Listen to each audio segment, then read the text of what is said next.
இருந்தவரும் இருக்கிறவரும் வருகிறவருமாகிய சர்வ வல்லமையுள்ள யாவாகிய யாசுவமேசியாவுடைய அதிகாரமுள்ள நாமத்தில் கடந்து வந்து அவருடைய நாமத்தை மைமைப்படுத்தி கொண்டிருக்கிற ஒவ்வொரு பிள்ளைகளையும் நான் யாவாகிய யாசுவமேசியாவுடைய நாமத்தில் ஆசீர்வதிக்கிறேன். யாவுடைய கரம் உங்களோடு கூட இருப்பதாக. ஆமென். அல்லேலூயா.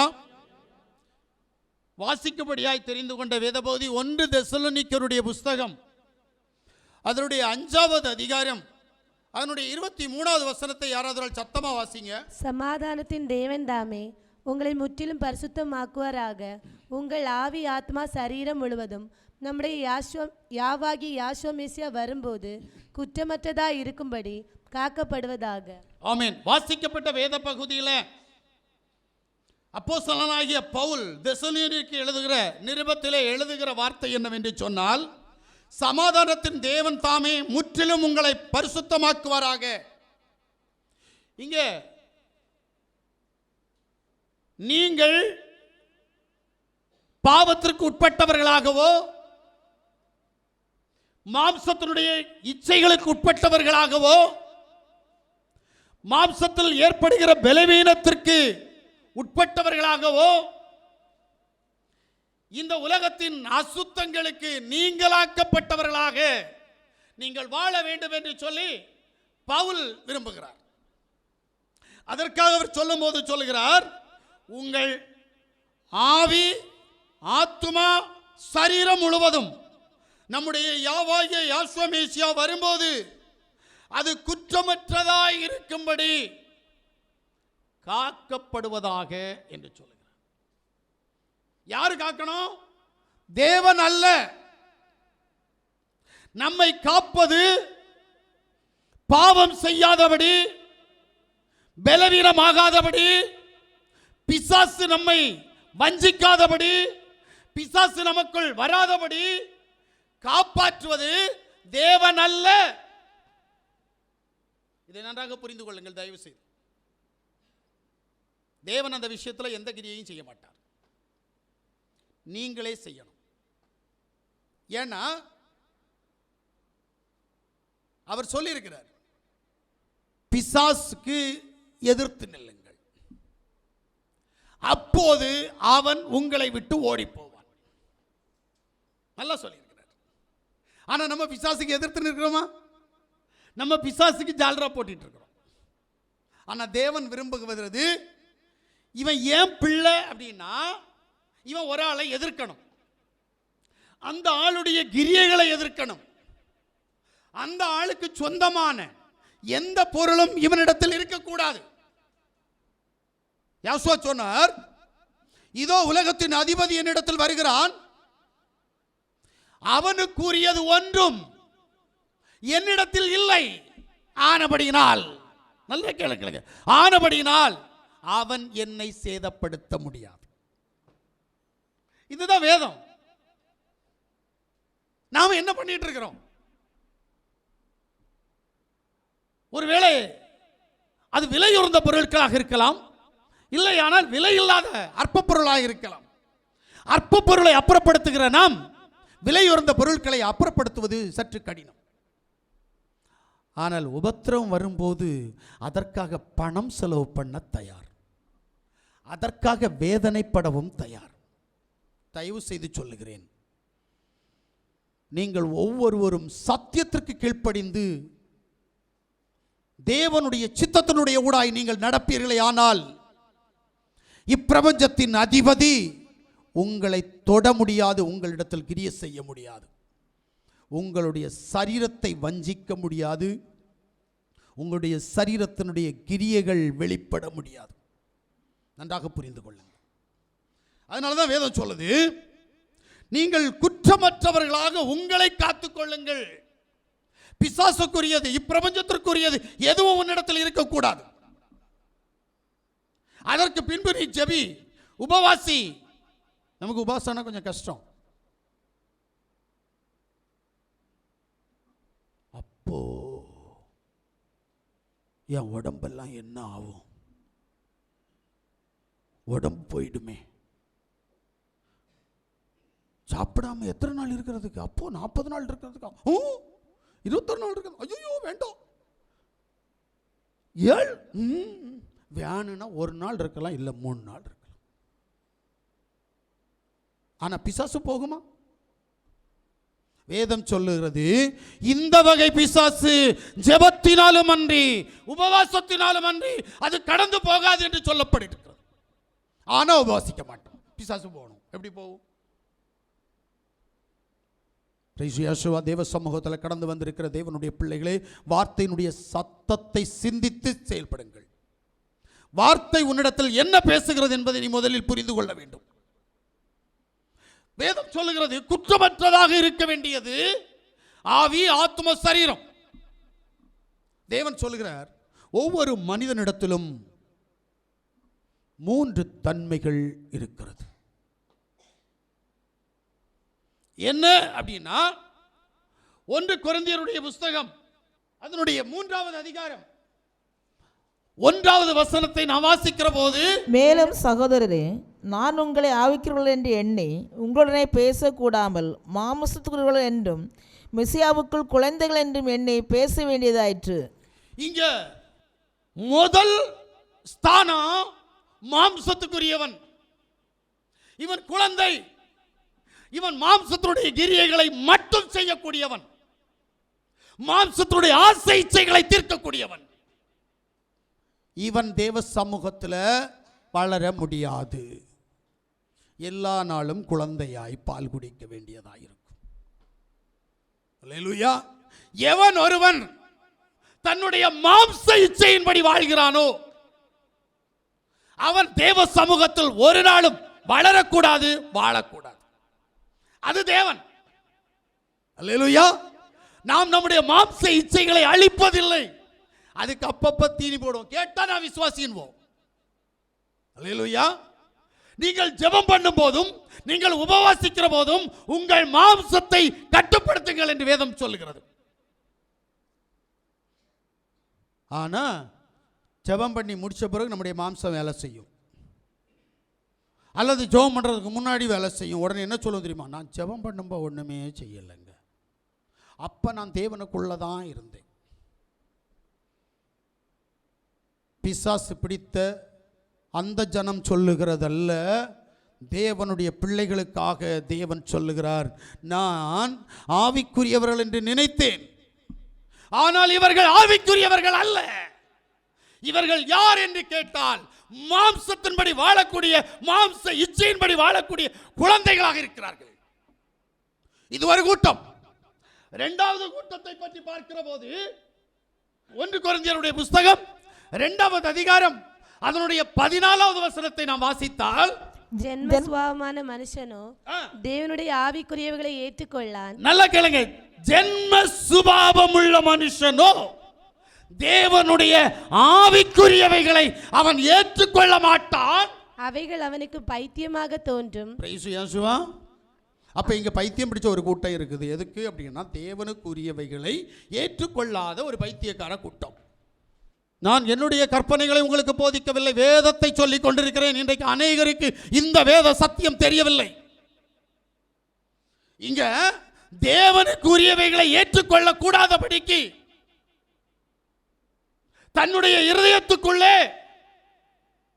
வஞ்சனையினாலும் வாதினாலும் சூதினாலும் நிரப்பப்பட்டவர்களாய் உண்மையான தேவனுடைய சத்தத்திற்கு எதிர்த்து நிற்கிறவர்களாய் மாறுகிற ஒரு கூட்டம். அவர்களை வேதம் சொல்லுகிறது, அவர்கள் பைத்தியக்காரர்கள். 3வது ஒரு கூட்டம் 1 கொரிந்தியருடைய புஸ்தகத்தில் அதில் 2வது அதிகாரம் அந்த 15வது வசனத்தை நீங்கள் வாசிப்பீர்களானால், ஆவிக்குரியவன் எல்லாவற்றையும் ஆராய்ந்து நிதானிக்கிறான், ஆனாலும் அவன் மற்றொருவனாலும் ஆராய்ந்து நிதானிக்கப்படான். இதான் வேணும். தைரியமா சொல்லணும், என்னை பத்தி உனக்கு வெளிப்படாது, என்னை பற்றி ஆவியானவருக்கு மட்டும்தான் தெரியும், தேவனுக்கு மட்டும்தான் தெரியும், வேற யாருக்கு தெரியாது என்று சொல்லி துணிகரமாய் சொல்லக்கூடிய ஒரு ஆவிக்குரிய மனுஷனை தேவன் பார்க்கிறார்.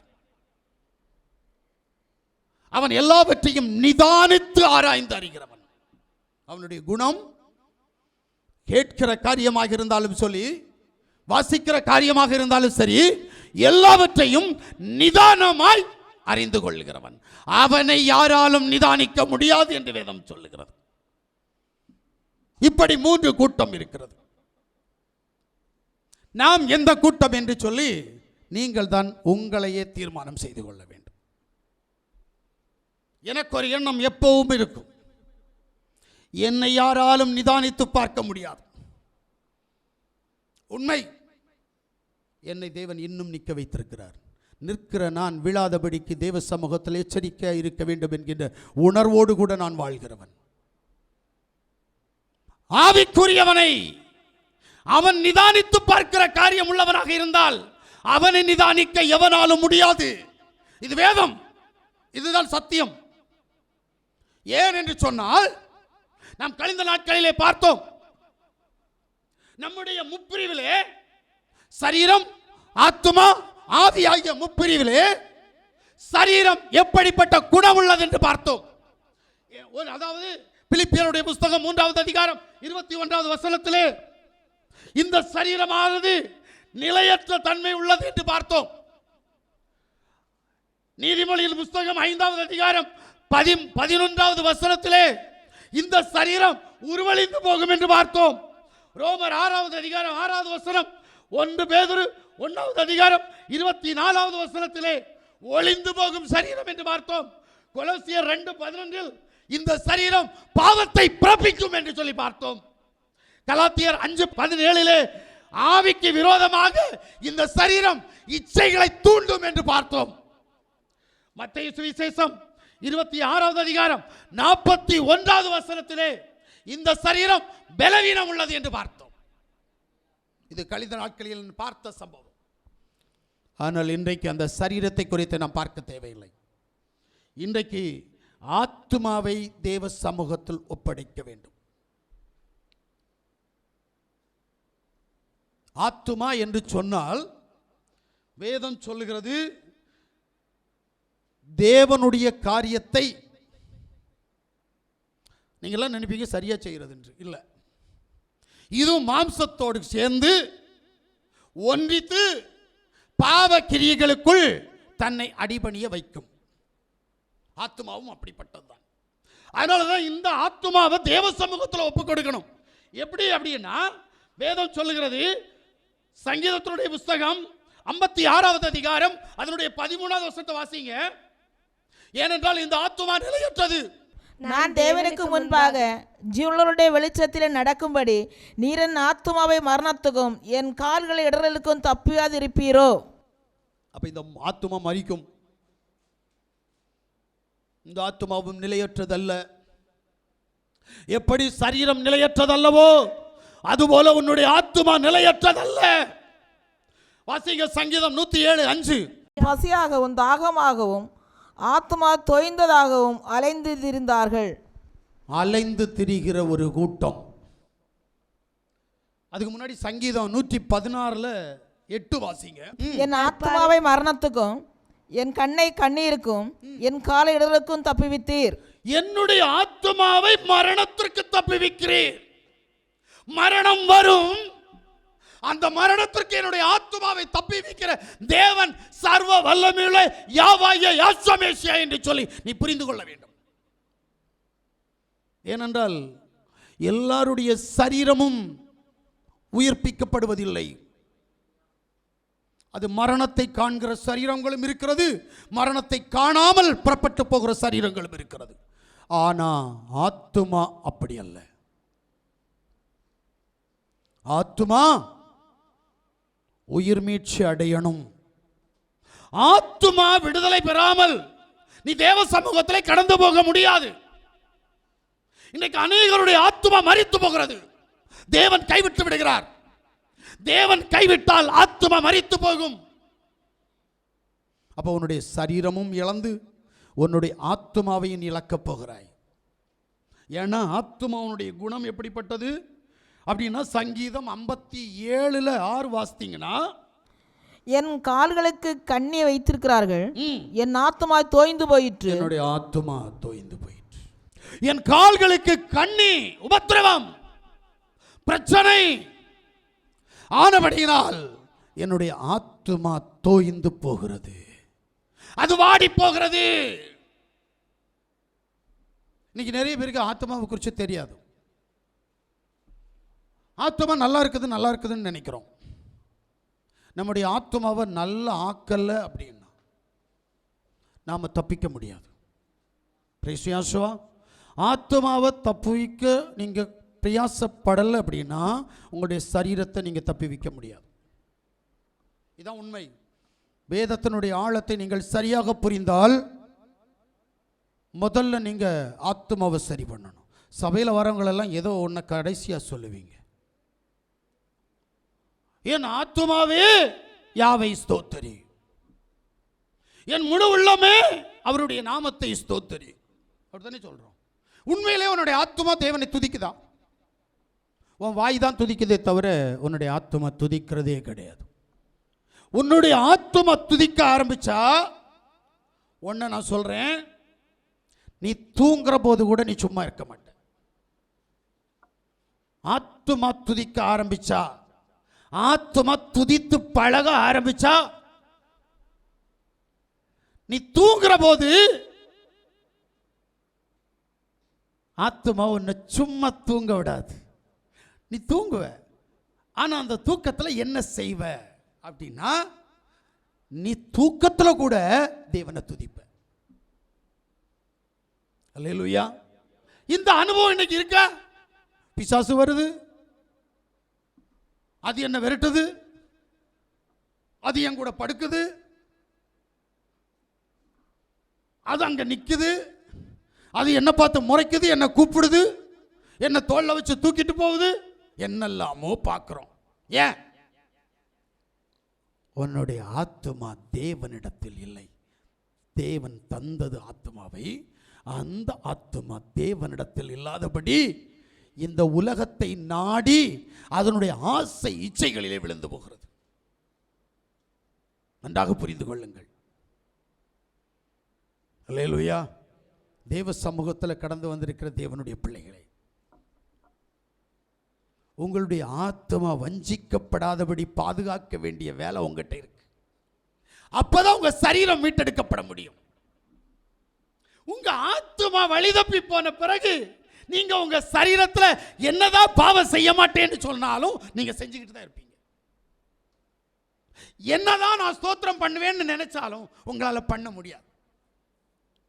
இதுதான் உண்மை. ஆத்மா ஒத்துழைப்பு தந்து ஆத்மாவும் சரீரத்தினுடைய அவயங்களும் சேர்ந்தால் மட்டுமே நீங்கள் தேவனை முழு இருதயத்தோடு முழு ஆத்மாவோடு துதிக்க முடியும் என்பதை மறந்து விடாதீர்கள். அல்லேலூயா. ஏன்னா வேதம் சொல்லுது, இந்த தேவன் என்றென்றைக்கும் உள்ள சதா காலங்களிலும் நம்முடைய தேவன், அவர் மரண பரியந்தம் உன்னை நடத்தும் வல்லமை உள்ள தேவன் என்று சொல்லுகிறபடியால் ஒருவேளை மரணமே உனக்கு வந்தாலும் அவர் உன்னோடு கூட இருந்து உன்னை உயர்ப்பிப்பார். இந்த அனுபவத்துக்குள்ள நீ போகணும்னா உன்னுடைய ஆத்மா முதல்ல சரியாகணும். ஆனா சரீரமும் விழுந்து போகுது, ஆத்மாவும் விழுந்து போகுது. அல்லேலூயா, அல்லேலூயா. ஏன்னா உங்களுடைய ஆத்மா உங்களுடைய சிந்தனைகளை கட்டுப்படுத்தக்கூடிய தன்மை உள்ளது. இதுதான் உண்மை. இன்னைக்கு நிறைய பேருக்கு ஆத்மாவை குறித்து சரியாக தெரியல. ஆத்மா என்ன செய்யும்? அது இருதயத்தையும் சிந்தனையையும் தன்வசப்படுத்தக்கூடியது தான் ஆத்மா. அதுக்கு அதிகாரத்திற்கு உட்பட்டு தான் இது வேலை செய்யும். அதனால தான் அதை நம்ம பத்திரமா பாதுகாத்தா அது நம்முடைய சிந்தனையில் அதனுடைய என்ன செய்யும்? பத்திரமா பாதுகாக்கிற குணத்தை அது வெளிப்படுத்தும். ஆனால் நம்ம ஆத்மாவை என்ன செய்கிறது இல்லை, பத்திரமா பாதுகாக்கிறது இல்லை, அதை தேவனுக்குள்ள வழி நடத்துறது இல்லை. அது அழிவின் பாதையிலே நம்மை கொண்டு போவதற்கு காரணம் நாம ஆத்மாவை கண்டுக்காததுனால. அல்லேலூயா. தேவ சமூகத்தில் கடந்து வந்திருக்கிற தேவனுடைய ஜனமே, மத்தேயு சுவிசேஷம் 15வது அதிகாரம் அதனுடைய 19வது வசனத்தை வாசிங்க. எப்படி எனில் இருதயத்திலிருந்து பொல்லாத சிந்தனைகளும் கொலை பாதகங்களும் விபச்சாரங்களும் வேசித்தனங்களும் களவுகளும் பொய் சாட்சிகளும் தூசணங்களும் புறப்பட்டு வரும். எங்கேருந்து வருது? இருதயத்துக்கு இதுக்கு என்ன சம்பந்தம்னு கேட்குறேன். நான் சொல்றது புரியுதா? இருதயத்திலிருந்து வரக்கூடியது பாவக்கிரியைகள் என்று வேதம் சொல்லுகிறது. நான் வேதத்தை முழு இருதயத்தோடு நம்புகிறேன். ஏனென்றால் ஆளுமை செய்யக்கூடிய இந்த ஆத்துமா இந்த கிரியைகளுக்குள்ளாக உன்னை வழிநடத்தி கொண்டிருக்கிறது. அநேகரை நற்கிரியைகளுக்குள்ளாக வழிநடத்துகிற ஆத்துமாக்கள் இருக்கிறது. அநேகருடைய இருதயம் நற்கிரியைகளை செய்யக்கூடிய இருதயங்களும் இருக்கிறது. இது எதனால் வந்திருக்கிறது? சரியாக புரிந்து கொள்ளுங்கள். உங்கள் ஆத்துமா இச்சையினுடைய ஊடாய் வாழ்ந்து கொண்டிருக்கிறது. உன்னுடைய மாம்ச இச்சைக்கு ஒத்து அது ஜால்ரா போட்டுட்டு இருக்குது. ஏன்னா அது உன்னை எதிர்க்க மாட்டேங்குது. நீ செய்கிற பாவங்களை எதிர்க்க மாட்டேங்குது. என்ன காரணம்? நீ யோசிக்கிற எண்ணங்களை எதிர்க்க மாட்டேங்குது. என்ன காரணம்? இதுவே, இந்த ஆத்துமாவே உன்னுடைய சிந்தனையை மாற்றிக் கொண்டிருக்கிறது. அல்லேலூயா. தேவ சமூகத்தில் தேவனோடு வாழக்கூடிய நம்மை தேவ சமூகத்திற்கு புறம்பாக நம்முடைய எண்ணங்களை மாற்றி தேவனுடைய வார்த்தைக்கு விரோதமாக நம்ம யோசிக்க, தேவனுடைய சித்தத்திற்கு விரோதமாக நம்ம யோசிக்க பண்ணக்கூடியது ஆத்துமா. ஏனென்றால் அது இச்சையினுடைய ஊடாய் பழகிவிட்டது. பாவத்தினுடைய ஊடாய் அது கிரியை செய்ய ஆரம்பித்து விட்டது. மாம்ச இச்சைகளுக்கு ஏற்ற பிரகாரமாக ஆத்துமா வாழ்கிறதே தவிர மாம்சத்திற்கு எதிர்த்து நிற்க ஆத்துமா முடிவு செய்யவில்லை. ஏனென்றால் நீ பழக்கி வைத்துக் கொண்டாய் உன்னுடைய ஆத்துமாவை உன்னுடைய மாம்ச இச்சைக்கு ஏற்றபடி. அல்லேலூயா, அல்லேலூயா. சங்கீதம் 119வது சங்கீதம் 113வது வசனத்தை நீங்கள் வாசிப்பீர்களே ஆனால், வீண் சிந்தனைகளை நான் வெறுத்து, வீண் சிந்தனைகளை நான் வெறுத்து உமது வேதத்தில் பிரியப்படுகிறேன். எப்படி? முதல்ல சிந்தனையை கட்டுப்பாடு பண்ணினால் மட்டும்தான் வேதத்தை நேசிக்க முடியும். அப்ப உள்ளான மனுஷனை நீங்க கட்டுப்பாடு பண்ணணும். இது புறம்பான மனுஷனுக்குரியது அல்ல, உள்ளான மனுஷனுக்குரியது, ஆத்துமாவுக்குரியது. நீ ஆத்துமாவை கட்டுப்பாடு பண்ணினால் மட்டுமே வேதத்தை நேசிக்க முடியும். இன்னைக்கு வேதத்தை வாசிக்கிற நேரத்தில் டிவி பெட்டிக்கு முன்னாடி போய் உட்கார்ந்துருப்போம். வேதத்தை வாசிக்க வேண்டிய நேரத்தில் செல்போன்ல விளையாடிட்டு இருப்போம். வேதத்தை நேசிக்க வேண்டிய நேரத்தில் உலக சிநேகிதத்தோடு உட்கார்ந்துருப்போம். ஏனென்றால் நம்முடைய ஆத்துமா நம்முடைய சரீரத்தினுடைய அவயங்களுடைய ஊடாய், அதனுடைய கிரியைகளுடைய ஊடாய், அதனுடைய இச்சைகளுடைய ஊடாய் அது என்ன செய்கிறது? பழகி கொண்டிருக்கிறது. வேதத்தில் நாட்டமில்லை. வேதத்தினுடைய ஆழங்களுக்குள் நாம் கடந்து போவதில்லை. ஏன்? ஆழத்துக்குள் கடந்து போக வேண்டுமானால் இந்த ஆத்துமா தேவனை பற்றியுள்ள சிந்தைக்குள்ள நீ பழக்கி இருக்க வேண்டும். அப்போதுதான் ஆத்துமா ஆழத்துக்குள் கடந்து போகும். வேதம் சொல்லுகிறது, ஆழம் ஆழத்தை நோக்கி கூப்பிடும். நம்ம எத்தனை பேரை ஆழத்துக்குள்ளாக தேவன் வழி நடத்துகிறார்? ஏன் நம்ம ஆழத்துக்குள்ள போக முடியல? கழிச்ச நாள்ல நான் யோசிச்சேன், மனுஷகுமாரன் என்றால் என்ன, தேவகுமாரன் என்றால் என்ன, தாவீதின் குமாரன் என்றால் என்ன அப்படின்னு யோசிக்க ஆரம்பிச்சேன். வேதத்தில் எழுதப்பட்டிருக்கு, அவர் தாவீதின் குமாரன், அவர் மனுஷகுமாரன், அவர் தேவகுமாரன் என்று எழுதப்பட்டிருக்கிறது. இந்த மூணு பார்ட்டு ஒத்த வார்த்தையில சொல்ல முடியாது. அவர் உண்மையிலேயே மனுஷன் தான், அவர் உண்மையிலேயே 100% தேவன் தான், அவர் உண்மையிலேயே தாவீதின் குமாரன் தான். இதை மாற்றவே முடியாது. அவர் எப்படி அவர் தேவன்? மனுஷனாக இருக்கிறவர் தேவனாக மாற முடியாது. தாவீதின் குமாரனாக இருக்கிறவர் எப்படி தேவனாக மாற முடியும்? வேதத்தின் ஆழத்தை அறிகிற அறிவு நமக்கு தேவை. இல்லைன்னா அதை நிரூபிக்க முடியாது. ஒருத்தன் வந்து கேட்குறான், எப்பா நீ யாசுவாவை தேவன்னு சொல்றீங்களா?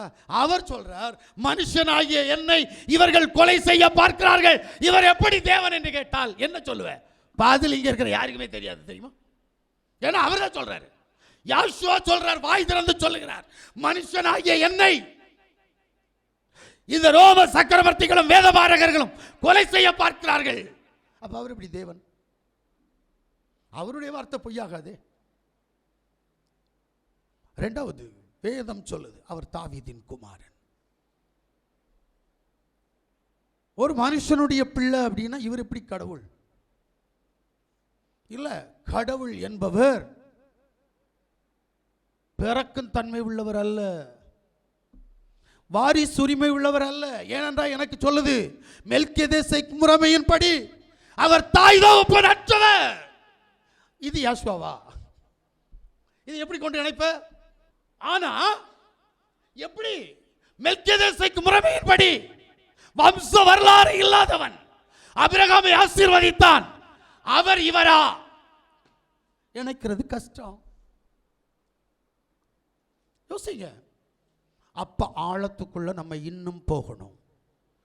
அப்ப ஆழத்துக்குள்ள போகணும்னா என்னுடைய ஆத்துமா தேவ சமூகத்தில் தேவனோடு கூட இருக்கணும்.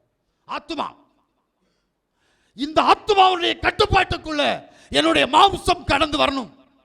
என்னுடைய அவயங்கள் ஆத்துமாவுடைய கட்டுப்பாட்டுக்குள் தேவனுக்கு பிரியமான காரியத்தை செய்யக்கூடியதாக மாறணும்.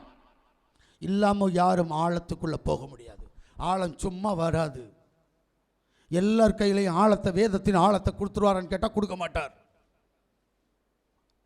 ஒரு கேள்வி கேட்குறேன். பழைய ஏற்பாட்டின் காலத்தில் எல்லாரும் சொப்பனம் பார்த்தாங்க. ஆனால் சொப்பனம் பார்த்தா சொப்பனத்துக்கு வியாக்கியானம் சொல்லக்கூடியவனும் நீங்கள் பார்த்த சொப்பனத்தை சொல்லுகிறவனும் ஒருத்தன் மட்டுமே இருந்தான். எஸ், ஆமென். ஒருத்தன் மட்டும்தான் இருந்தான், வேற யாருக்கும் அதை கொடுக்கல. ஏன்?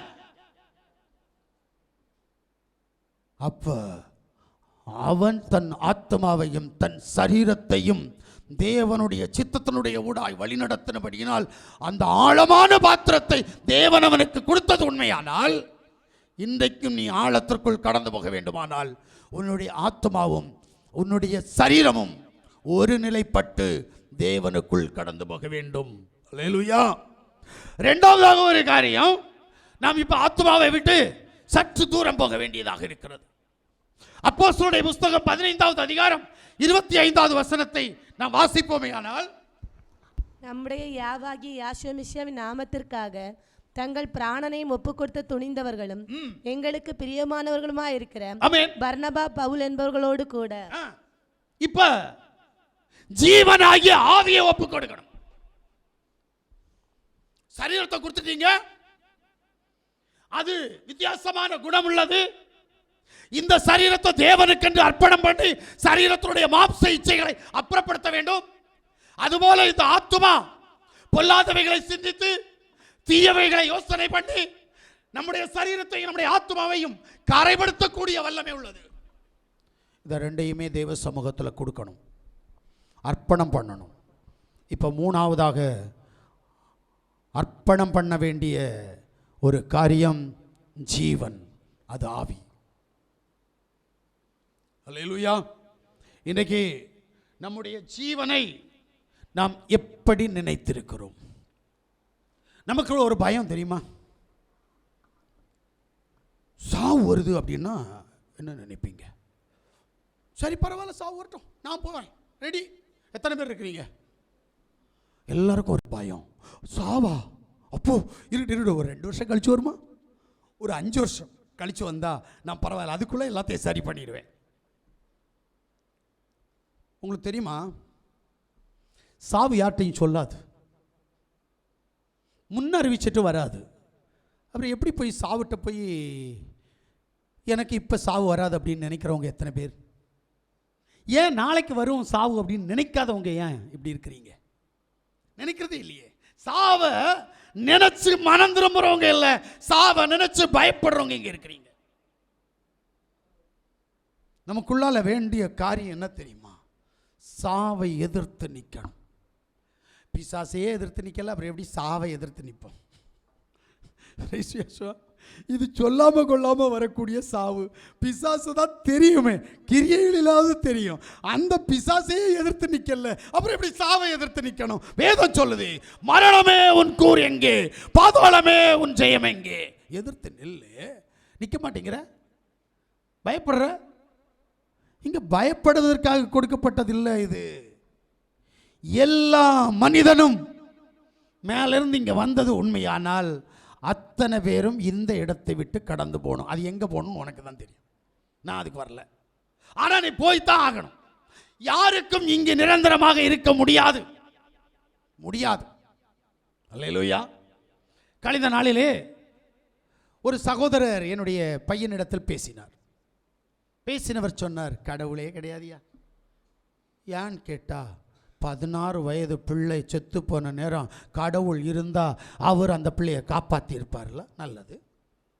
அதனால நான் கடவுளை நம்புறதில்லை அப்படின்னார். எப்படி? சாவிலிருந்து காப்பாற்றினால் கடவுள் இருக்கிறார், சாவிலிருந்து காப்பாற்றவில்லை என்றால் கடவுள் இல்லை. அநேகருடைய எண்ணங்கள் இதுதான். உன் உயிரை மட்டும் வச்சிருக்கிறாரு, அதுக்கு நன்றி சொல்ல வேண்டாமா?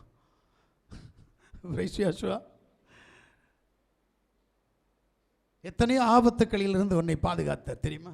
உண்மை சொல்கிறேன். நானும் என் பையனுமாக கழிஞ்ச நாளில் பைக்கில் வந்துட்டுருக்குறோம். அதில் ஒரு ஆர்சி சர்ச் ஒரு சின்ன டேனிங்.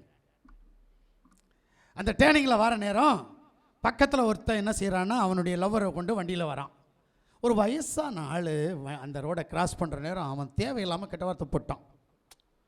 எனக்கு அது கஷ்டமாக இருந்துச்சு. ஐயா, இந்த வயசான ஆளை போய் இப்படி பேசிட்டு போகிறானே அப்படின்ட்டு நான் என்ன செஞ்சேன் அப்படின்னா, இப்படி முன்ன வண்டியை கொண்டு வந்து இப்படி அவனை மூஞ்சியை பார்த்தேன் பாருங்க, ஒரு லாரி வந்தது. அம்மோ, ஒரு செகண்டு, அவ்வளவுதான், நான் தப்பிட்டேங்க. என் பையன் நான் வண்டி நிறுத்திட்டேன் சைடில். என் பையன் சொல்கிறான், அப்பா இந்த பக்கம் திரும்பின ஹேண்டில் அந்த பக்கம் திரும்பி இருந்தது, நம்ம 2 பேரும் செத்துருப்போம். என்ன அப்படின்னா, எங்கள் அப்பா என்ன பாதுகாத்தார், அவ்வளோதான் கான்செப்ட். மரண தருவாயில் என் தேவன் என்னை காப்பாற்றினார். அதுக்கு முன்னாடி 1000 பிரச்சனைகள், இதை பற்றியெல்லாம் எனக்கு கவலை இல்லை. என்ன அவர் காத்தாரா? இது அந்த மனுஷனுக்கு புரியல. 16 வயசு பிள்ளை செத்து போச்சு, ரைட்டு போட்டோம். அதுக்கு நியமிக்கப்பட்ட டேட்டில் அது போச்சு. உங்கள் எல்லாருக்கும் ஒரு டேட் இருக்குது, அது உங்களுக்கு தெரியாது, அவருக்கு தெரியும். இந்த டேட்டை நீங்கள் தாண்ட மாட்டீங்க, யாராக இருந்தாலும் சரி. ஆனால் அதுக்குள்ளால நீங்கள் தேவனை தேடி ஆகணும். எப்போ? வேதம் திட்டவட்டமாக சொல்லுது, உன் வாலிப பிராயத்தில் உன் சிருஷ்டிகிறேன் என. ஏன்னா நீ வாலிப பிராயம் தாண்ட மாட்ட. அப்படி தாண்டி போனால் வாலிப பிராயத்துக்கு பிறகு நீ தேவனை தேட முடியாது. ஆனபடியினால் வாலிப பிராயத்தில் தேவனை தேடு. இதுதான் வேதம். நம்ம தேடுறோமா? சபையில வர்றோம், உள்ள வந்த பிறகுதான் பாவம் ஜாஸ்தி செய்யறோம், தெரியுமா உங்களுக்கு? உள்ள வராதவனுக்கு கற்பனை தெரியாது, சட்டதிட்டங்கள் தெரியாது. அவன் தன் மனம் போற போக்கில் வாழ்கிறான். ஆனா அவனுக்கு சட்டம் தெரியாததுனால அறியாமல் செய்த பாவத்தை, வசனம் தெரியுங்களா, தேவன் எண்ண மாட்டார். இங்க வந்த பிறகு சட்டம் தெரியுது, வேதம் தெரியுது. ஆனா வேதத்துக்கு விரோதமாய், சட்டத்திற்கு விரோதமாய், தேவனுக்கு விரோதமாய் பாவம் செய்யறோம். எப்படி விடுவாரு? இங்க எல்லாருக்கும் கற்றுக் கொடுக்கிறார், நாம் என்ன செய்ய வேண்டும் என்று சொல்லி கற்றுக் கொடுக்கிறார். இங்க ரட்சிக்கிறார், விடுவிக்கிறார், பாதுகாக்கிறார் சொல்லல. வேதத்தின் ஆழத்தையும் பாவத்தையும் பாவ பாரம்பரியத்தையும் பரலோகத்தின் தேவன் நமக்கு கற்றுக் கொடுக்கிறார். ஆனாலும் நாம் மனம் திரும்புவதில்லை. ஏன்? துணிகரம். நான் சபைக்குள் வந்து விட்டேன், தேவன் என்னை பாதுகாப்பார். நினப்பு பிளப்ப கெடுக்கும். முதல்ல புரிஞ்சுக்கோ, இஸ்ரவேல் ஜனங்கள் பார்வோனுடைய அடிமைத்தனத்தில் இருந்தபோது இந்த அளவு உபத்திரவம் இல்லை. பார்வோனுடைய அடிமைத்தனத்திலிருந்து மீட்டெடுக்கப்பட்ட பிறகு, செங்கடலை கடந்த பிறகு, அதாவது ஞானஸ்நானம் எடுத்த பின்பு, மறுபூமி ஆகிய பாலைவனத்தில் நடந்து வந்த போது, அதாவது உன்னுடைய விசுவாச பிரயாணத்தை நீ துவக்கின பிறகு, தேவனுக்கு விருப்பமில்லாத காரியத்தை நீ செய்தால் உன்னை தொலைச்சு கட்டிடுவார். அதுக்கு உதாரணம் இஸ்ரவேல் ஜனம். அது மட்டுமா? நான் அநேக பரிசுத்தவான்களை பார்க்கிறேன். சிம்சோனை கொண்டு தேவன் ஏதோ ஒரு காரியத்தை செய்ய வேண்டும் என்று நினைத்தார். காத்திருந்து பெற்றுக் கொண்டவள் தேவனுடைய முன்குறிப்பின்படி அவன் பிறக்கிற போதே நசரேயனாய் பிறக்கிறான். ஆனால் கண் செய்த பாவத்திற்காக அவனுடைய கண் புடுங்கப்பட்டு வேடிக்கை பொருளானான் என்று சொல்லி நாம் வேதத்தில் வாசிக்கிறோம். நீங்களும் நானும் கண்ணால செய்கிற பாவம் தனி, சரீரத்தால் செய்கிற பாவம் தனி, அவயங்களினால் செய்கிற பாவம் தனி, சிந்தனையினால் செய்கிற பாவம் தனி என்று சொல்லி ஒரு பெரும்பாட்டியல் இருக்கிறது. நமக்கு எப்படிப்பட்ட தண்டனை கிடைக்கும்?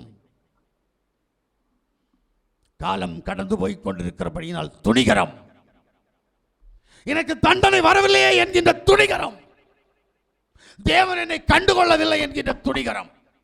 ஆனபடியினால் நாம் தேவ சமூகத்தை விட்டு தூரம் போகிறோம். நன்றாக புரிந்து கொள்ளுங்கள், சத்துரு உங்களை அநியாயம் செய்து கொண்டிருக்கிறான் என்பதை மட்டும் மறந்து விடாதீர்கள். தேவன் கைவிட்டு விட்டார், ஆனபடியினால் சத்துரு உங்களை அவன் கையில் எடுத்து விட்டான்.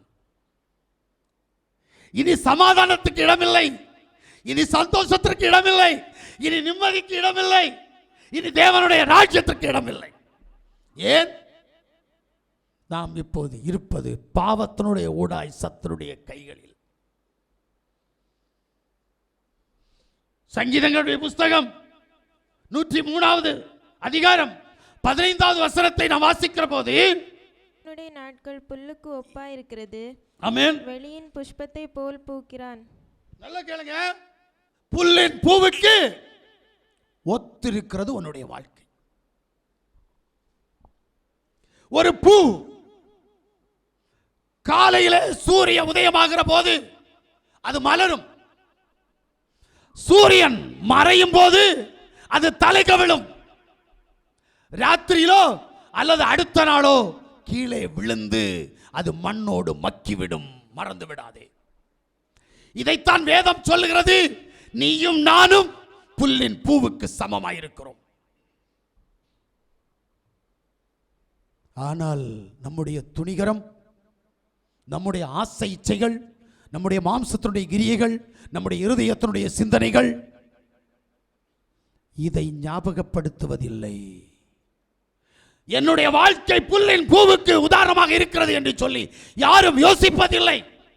நாளைய தினத்தில் நான் என்ன செய்கிறேன் பாருங்கள்.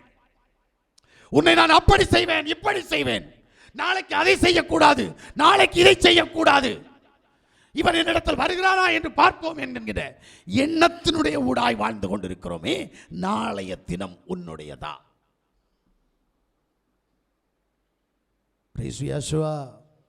இல்லை, நாளைக்கு நீ எதையும் செய்ய முடியாது. ஏனென்றால் இன்று ராத்திரியிலே ஒருவேளை உன்னுடைய ஆத்துமா உன்னை விட்டு கடந்து போனால், அல்லேலூயா, என்னை அதிகமாக பாதித்த ஒரு சம்பவம் ஒன்று உண்டு. என்னுடைய 5 வயதுக்கு மூத்த சகோதரன் ஒருவன் உண்டு. அவன் ஆடின ஆட்டம் எனக்கு தெரியும். ராமேஸ்வரத்திலே அவன் ஆடின ஆட்டம் நான் அறிவேன். சென்னை ராயபுரத்தில் அவன் ஆடின ஆட்டம் எனக்கு தெரியும். அப்படி ஆடினவன் ஒரு நாள் மரித்து போனான். மரித்த போது அவனை குளிப்பாட்டும்படியாக சிலர் அவனை குளிப்பாட்டினார்கள். நான் பார்த்த சம்பவம் என்னை ஆடி அடங்க வைத்தது. போட்டிருந்த வஸ்திரத்தை கழற்றுவதற்காக அவனுடைய கை நீட்டப்பட்டிருந்த கையை மடக்கின போது நான் நினைத்தேன், உயிரோடு இருந்தால் இவனை என்ன செய்திருப்பான்? அவனுடைய காலை, அவனுடைய குறுக்கை, அவனுடைய அந்த செத்து போன பாடியை அவர்கள் உபயோகப்படுத்தின விதத்தை பார்த்து நான் புரிந்து கொண்ட விதம், மரித்தால் எனக்கும் இதுதான். நீங்கள் யாரும் இதை உணர்வதில்லை. நான் இதை இங்கே நான் சொல்லியிருக்கிறேன். அது என்னுடைய இருதயத்துக்குள் இருக்கிறது. நான் மரித்தால் என்னை அறியாதவர்கள் என்னை என்ன பாடுபடுத்துவார்கள்? நான் போட்டிருக்கிற வஸ்திரத்தை கழற்றுவதற்கு அவர்கள் என்ன செய்வார்கள்? நான் இதுவரைக்கும் யாரும் வஸ்திரத்தை கிழித்து எடுக்கிறதை நான் பார்க்கவில்லை. வஸ்திரத்தை கழற்றி எடுப்பதற்கு அவனுடைய சரீரங்களை என்ன பாடுபடுத்துகிறார்கள்? உன்னையும் என்னையும் என்ன பாடுபடுத்த போகிறார்கள்? என்றைக்காவது உணர்ந்திருக்கிறாயா? என்ன ஆட்டம் போடுகிறோம் நாம்? என்ன திமிரு, என்ன கோபம், என்ன வைராக்கியம் தேவன் பார்க்கிறார் என்கின்ற உணர்வு நமக்கு இருக்கிறதா? தேவன் என்னை கண்டிருக்கிறார், என்னுடைய அக்கிரமங்களை காண்கிறார், என்னுடைய கோபத்தை காண்கிறார், என்னுடைய வைராக்கியத்தை காண்கிறார், நான் தேவ சமூகத்தை விட்டு தூரம் போவதை காண்கிறார். எத்தனை பேருக்கு தெரியுது? ஏன் நமக்கு அந்த எண்ணம் இல்லை? துணிகரம் நம்மை பற்றி கொண்டிருக்கிறது. நான் பெரியவன், தேவ சமூகத்திலே நான் உயர்ந்தவன், தேவனுக்குள்ளே நான் ஆசீர்வதிக்கப்பட்டவன், தேவன் என்னோடு கூட இருக்கிறார். துணிகரமான இந்த எண்ணங்கள், எந்த எண்ணம் இருந்தாலும் சரி, உன்னையும் ஒரு நாள் மரணம் சந்திக்கும். நீயும் ஒரு நாள் இந்த உலகத்தை விட்டு கடந்து போக வேண்டும். உனக்கும் 6 அடி மண்ணு சொந்தமாகும். அது ஒன்று தெரியுமா உனக்கு? 6 அடி மண்ணும் இன்னைக்கு நமக்கு சொந்தம் இல்லை. உண்மை சொல்லுகிறேன். என் அம்மா மரித்து போனார்கள், என் அண்ணன் மரித்து போனான். அவருடைய கல்லறையை போய் தேடி பார்த்தால் இன்றைக்கு இருக்காது. ஏனென்று சொன்னால் 3 அல்லது 5 வருடங்களுக்கு உள்ளாக, அப்படிதான் நினைக்கிறேன், 5 வருடங்களுக்கு உள்ளாக அந்த கல்லறையின் மேல் இன்னொரு சடலத்தை கொண்டு வைக்கிறார்கள். அப்ப 6 அடி மண்ணு கூட நமக்கு சொந்தம் இல்லை. ஏன் பக்கத்தில் ஆசிரமத்திற்குள் கடந்து போனீங்களானால் அங்கும் 6 அடி மண் இல்லை, அங்கு சுடுகாடு இல்லை. சரீரத்தை எரித்து சாம்பலாக்கி விடுகிறார்கள். இந்த உலகத்தில் உனக்கு எதுவுமே சொந்தம் இல்லை. எதுவுமே சொந்தம் இல்லாத நீ ஆடுகிற ஆட்டம் தேவன் பார்க்கிறார். தேவன் உன்னை புற்று கவனிக்கிறார். மறைமுகமாய் தேவனுக்கு தெரியாது, எங்கள் ஊழியக்காரனுக்கு தெரியாது, சபைக்கு தெரியாது என்று சொல்லி நீ என்ன வேண்டும் என்றாலும் செய்யலாம். ஆனால் தேவன் எல்லாவற்றையும் பார்க்கிறார். உன் சிந்தனையை பார்க்கிறார், உன்னுடைய செயல் திறனை, செயல் காரியங்களை பார்க்கிறார். அப்படியானால் எப்படி நீ தப்பித்துக் கொள்வாய்? அல்லேலூயா, அல்லேலூயா. வாசிங்க 1 பேதுருடைய புத்தகம் 1வது அதிகாரம் 24வது வசனம். மாம்சம் எல்லாம் புல்லை போலவும் மனுஷனுடைய மகிமையெல்லாம் புல்லின் பூவை போலவும் இருக்கிறது. புல் உலர்ந்தது, அதன் பூவும் உதிர்ந்தது. புல்லும் உலர்ந்துச்சு, பூவும் உலர்ந்துச்சு. எதுவும் சொந்தம் இல்லை, எதுவும் உனக்கு சொந்தம் இல்லை. உன் உடம்பு கூட உனக்கு சொந்தம் இல்லை, உன் ஆத்மா உனக்கு சொந்தம் இல்லை. ஒரு நாள் உலர்ந்து உன்னை விட்டு அது கடந்து போகும். அதனால தான் சொல்றாரு, உன்னுடைய சரீரத்தை, உன்னுடைய ஆத்மாவை, உன்னுடைய ஆவியை தேவனுக்குள்ள ஒப்பு கொடுப்பியா? அதை பாவமற்றதாய் பாதுகாத்துக் கொள்வியா? வாசித்தோம் அல்லவா? அந்த வசனத்தில் என்ன சொல்லுகிறார்? யாவாகிய யாசுவ மேசியா வரும்போது உன்னுடைய ஆவி, ஆத்ம, சரீரம் குற்றமற்றதாய் இருக்க நீ என்ன செய்யணுமா? காத்துக்கொள்ளணுமா? காத்துக்கொள்றியா? சரி, உன்னிட்ட தேவன் கேட்கிறார். என்ன கேட்கிறாரு? ஆவி, ஆத்ம, சரீரத்தை கேட்கிறார். இது என்ன யூஸ்? எத்தனை ரூபாய்? ஒரு யூஸ் இல்லை, ஒரு உபயோகமும் இல்லை. மண்ணுக்குள்ள புதைச்சா மண்ணாயிடும். இப்படிப்பட்ட இந்த சரீரத்தையும் ஆத்மாவையும் ஆவியையும் தேவன் கேட்கிறார். ஆனா தேவன் உனக்கு தரது பிரயோஜனம் உள்ளது. தேவன் ஒன்னிட்ட கேட்கிறது ஒன்னுக்கும் பிரயோஜனம் இல்லாதது. புரியணும் முதல்ல. நான் சொல்றது புரியலையா? தேவன் கேட்கிறது ஒரு பிரயோஜனமற்ற உன்னுடைய ஆவி, ஆத்தும, சரீரத்தை கேட்கிறார். தேவன் தருவது உனக்கு பிரயோஜனமானவைகளை தருகிறார். அல்லேலூயா. அதனால்தான் அவர் தாரது என்னன்னு நீ பார்க்கணும். என்ன தரார்? முதல்ல கிருபையை தரார். அல்லேலூயா.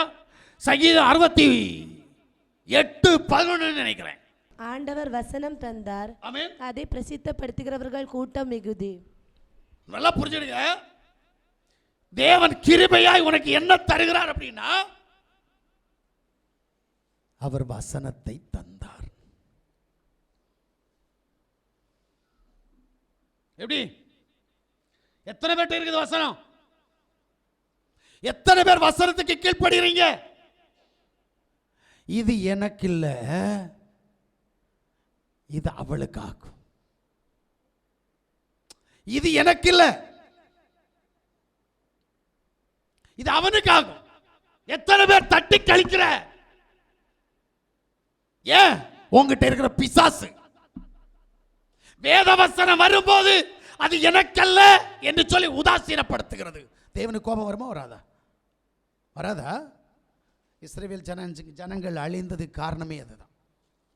தேவனுடைய சத்தத்திற்கு உண்மையாய் செவி கொடுக்காததினால். அல்லேலூயா. இரண்டாவது ஒரு காரியம் வாசிங்க, சங்கீதத்தினுடைய புஸ்தகம் 119வது சங்கீதம் அதனுடைய 89 நினைக்கிறேன். யாவா உமது வசனம் என்றென்றைக்கும் வானங்களில் நிலைத்திருக்கிறது. வானங்களில் நிலைச்சிருக்குது, ஆனா உன் இருதயத்தில் இல்லையே. வசனம் வானத்தில் கீழ்ப்படியணும் என்னைக்காவது உன் இருதயத்தில் இருக்குதா?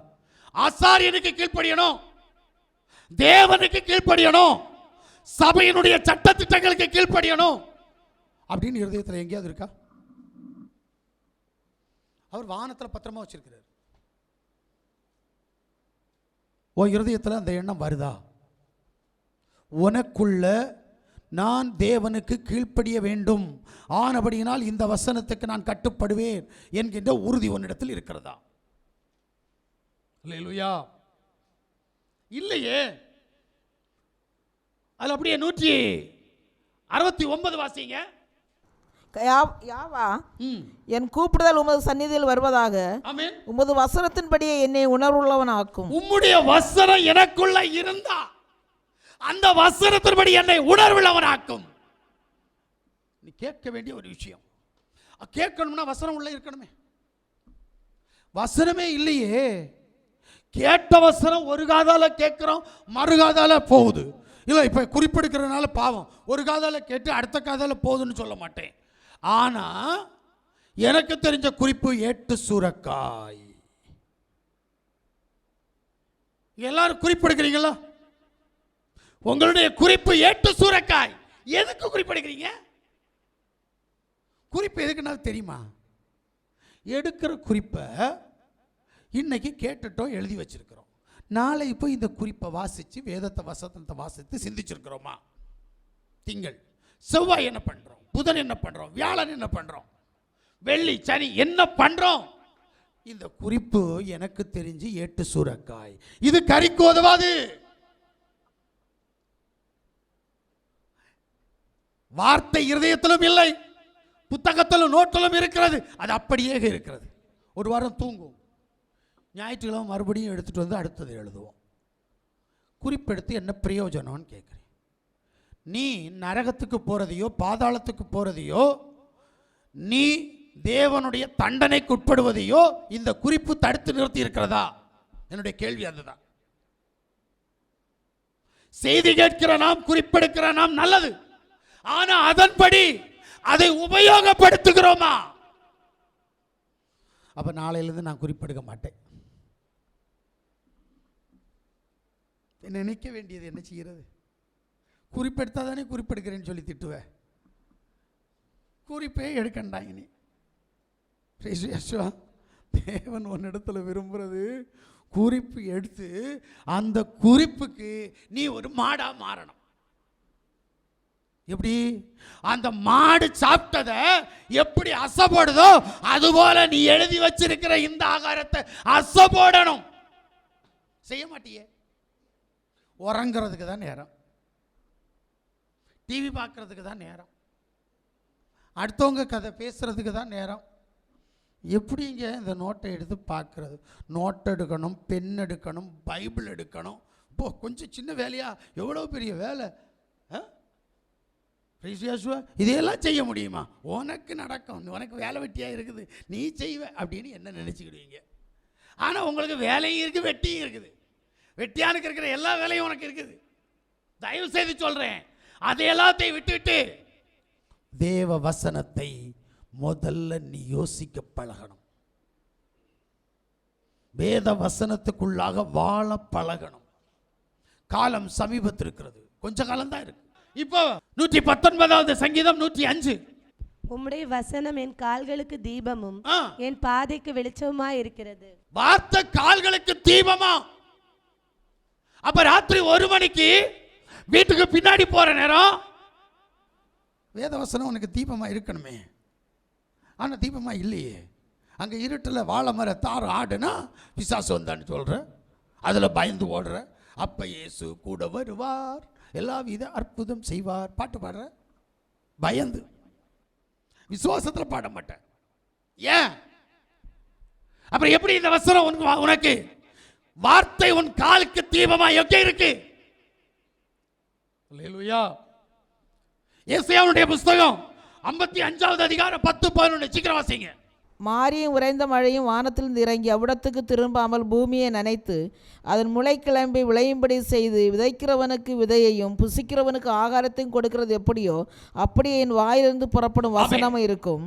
அது வெறுமையாய் என்னிடத்துக்கு திரும்பாமல் அது நான் விரும்புகிறதை செய்து நான் அதை அனுப்பின காரியம் ஆகும்படி வாய்க்கும். அது வெறுமையாய் என்னிடத்தில் திரும்பாமல் நான் அனுப்பின காரியத்தை அது செய்து முடிக்கும்.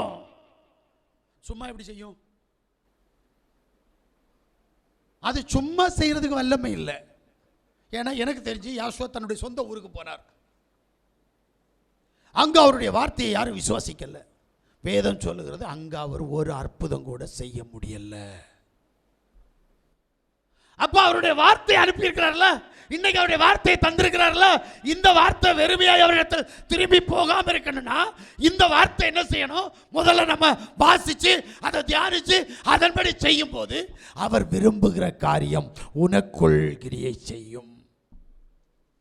நம்ம தான் அதுக்கு சந்தர்ப்பம் கொடுக்கிறது இல்லையே. அல்லேலூயா, அல்லேலூயா. இப்ப வார்த்தையை தரார், வார்த்தையை தந்து அந்த வார்த்தையின் மூலமாக அவர் நினைச்ச காரியத்தை உனக்குள் செய்ய விரும்புகிறார். இப்ப நீ எத்தனை பேர் வார்த்தையின் சத்தத்தினுடைய ஊடாய் வாழ நினைப்பவர்கள்? வார்த்தையின் சத்தத்தை தியானிக்கிறவர்கள் எத்தனை பேர்? வார்த்தையினுடைய சத்தத்தை உணர்ந்தவன் எத்தனை பேர்? வார்த்தையினுடைய சத்தத்தினுடைய ஊடாய் மனம் திரும்புகிறவர்கள் எத்தனை பேர்? வார்த்தையினுடைய வெளிச்சத்தில் நடக்கிறவர்கள் எத்தனை பேர்? சொல்லுங்க. இதுவரைக்கும் வார்த்தையை கேட்கிறோம், நானும் பிரசங்கம் பண்ணிட்டே இருக்கிறேன். நமக்கு இந்த செய்தி எப்படி இருக்குது? பைத்தியமா இருக்கா? அருவருப்பா இருக்கா? கோபமா இருக்கா? உன்கிட்ட பிசாசு இருக்கு, அவனுக்கு தான் இது பிடிக்காது. வார்த்தையின் சத்தம் அவனுக்கு பிடிக்காது. அப்ப அவன் உன்கிட்ட இருக்கிறபடினால் இந்த சத்தத்தை பைத்தியமா பார்க்க நினைக்கிறான், கோபமா உணர நினைக்கிறான். எதுக்கு இந்த மாதிரிலாம் கத்துறாரு? தொண்டை வேற அடைச்சிருக்குது, என்ன கத்துறான் இவன், எனக்கு வேற வேலை வெட்டி இல்லையா அப்படின்னு யோசிக்கிறோம். வேதம் சொல்லுகிறது இந்த தொண்டை அடைச்சிருந்தாலும் ஒருவேளை நான் இல்லாமல் போனாலும் இந்த சத்தம் வெறுமையாய் என் தேவ சமூகத்தில் திரும்பி போக கூடாது. அது எதற்காக அனுப்பப்பட்டதோ அனுப்பப்பட்ட காரியத்தை செய்து முடிக்கணும். அதுக்கு முதல்ல நீ உன்னை ஒப்பு கொடுக்கணும். என் தேவன் இங்க அன்னைக்கு 20 லட்சம் பேர்ல 2 பேரை தேர்வு பண்ணது போல இங்க ஒருத்தர் வந்த வார்த்தையை திருப்பி அனுப்பாம அவருடைய எண்ணத்தை நிறைவேற்றுகிற ஒருத்தர் இருப்பாரா? தேவன் கடைசியா கேட்டது, ஒரு நீதிமான் இருந்தாலும் நான் அழிக்க மாட்டேன். இங்க ஒருத்தர் இருக்கிறாரா? ஒரு மனுஷன் இருப்பானா? தேவனுடைய சித்தம் செய்கிற மனுஷன் வேத வசனத்தை திருப்பி அனுப்பாமல் வேத வசனத்தினுடைய ஊடாய் இந்த வார்த்தை இன்றைக்கு தந்த செய்தி எனக்கு எதற்காக வந்தது, என்னை மனம் திருப்ப வந்தது என்று சொன்னார். நான் ஏன் மனம் திருப்ப கூடாது என்கின்ற கேள்வியை உருவாக்க எத்தனை பேரால் முடியும்? தேவ சமூகத்தில் நம்மை எல்லாரும் தாழ்த்துவோமா? எல்லாரும் தேவ சமூகத்தில் நம்மை ஒப்பு கொடுப்போமா? இந்த தேவன் என்றென்றைக்கும் உள்ள சதா காலங்களிலும் நம்முடைய தேவன் நம்மோடு கூட பேசிக் கொண்டிருக்கிறார். அவருடைய சத்தம் இப்ப உனக்குள்ள கடந்து வந்திருக்கிறது.